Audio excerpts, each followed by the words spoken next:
বন্ধুরা, মল্লিক কিচেন থেকে জানাই সবাইকে স্বাগত। তো চলুন বন্ধুরা, আমি আজকে একটা রেসিপি করতে চলেছি পটলের কোরমা। এর জন্য লাগছে পটল, আমি এই যে এইভাবে কেটে রেখেছি।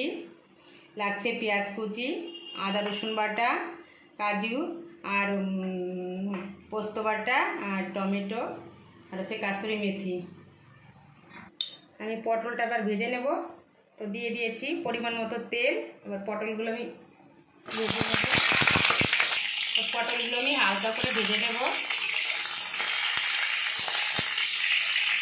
মিডিয়াম আঁচে ভেজে নেব। বেশি জোরে দিলে আবার পটলটা বেশি লাল হয়ে গেলে হালকা লাল করে দেবো।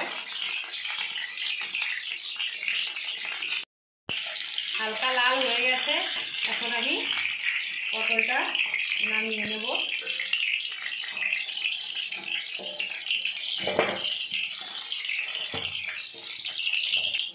আমি ওই তেলে আর একটু তেল দিয়ে দেব। দিয়ে দেব দুটো শুকনো লঙ্কা, একটা তেজপাতা,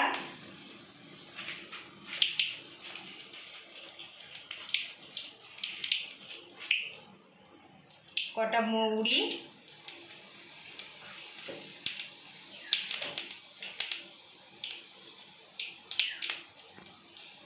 এক চামচ জিরে,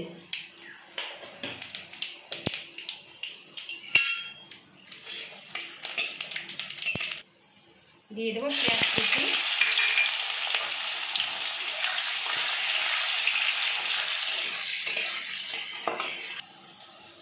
পেঁয়াজগুলো ভেজে নিয়েছি, এবার দিয়ে দেব আদা আর রসুন বাটা।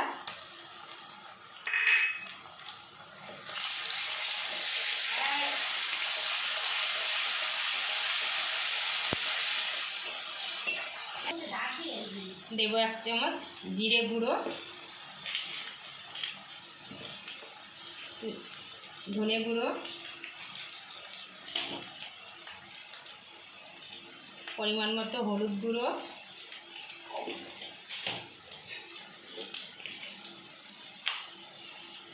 কাশ্মীরি লঙ্কার গুঁড়ো,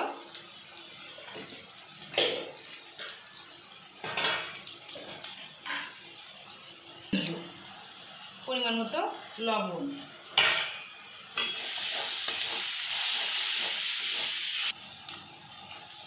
টমেটো পেস্ট করে রাখা টমেটো,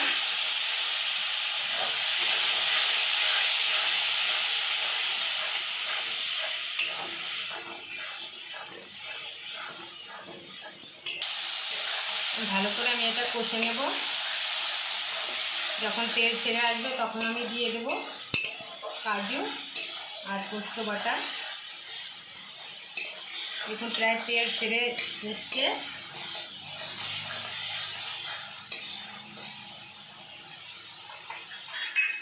এবার দিয়ে দেব কাজু আর পোস্ত বেটে রেখেছিলাম।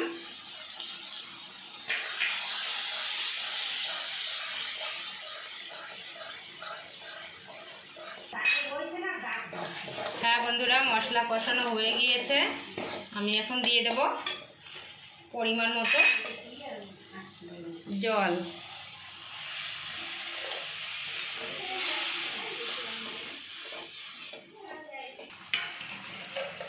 দেখুন জাল উঠে গেছে কি সুন্দর। আমি এখন দিয়ে দেবো পটলগুলো।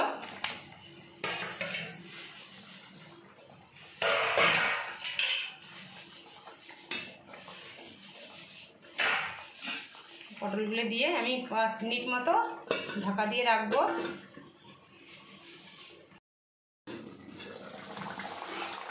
খুব সুন্দর কালার এসছে।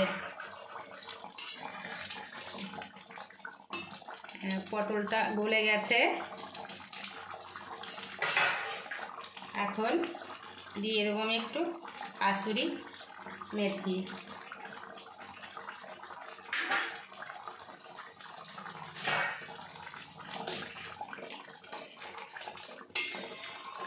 দেখুন বন্ধুরা, কি দারুণ একটা কালার এসছে।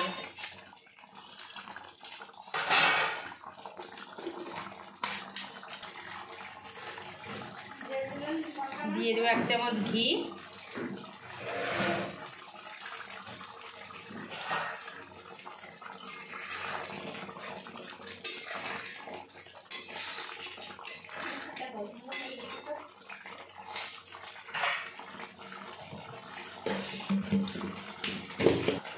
দেব একটু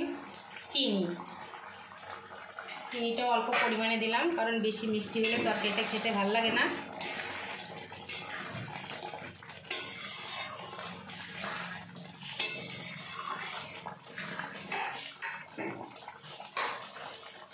পটলটা সুন্দর গলে গেছে।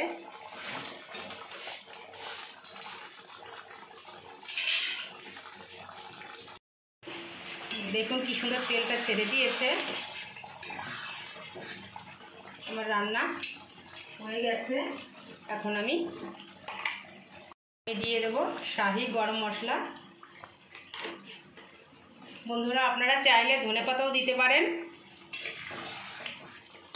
খুব সুন্দর একটা রেসিপি, এইভাবে করে খেয়ে দেখবেন। এক থালা ভাত চেটে পুটে খেয়ে নেবেন, খুবই সুন্দর লাগে খেতে। অবশ্যই বাড়িতে একবার রান্না করে খেয়ে দেখবেন।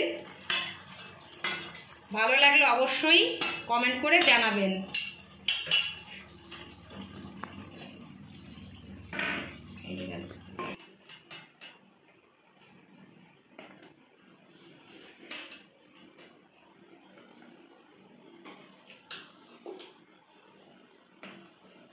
দারুণ স্বাদের একটা রেসিপি।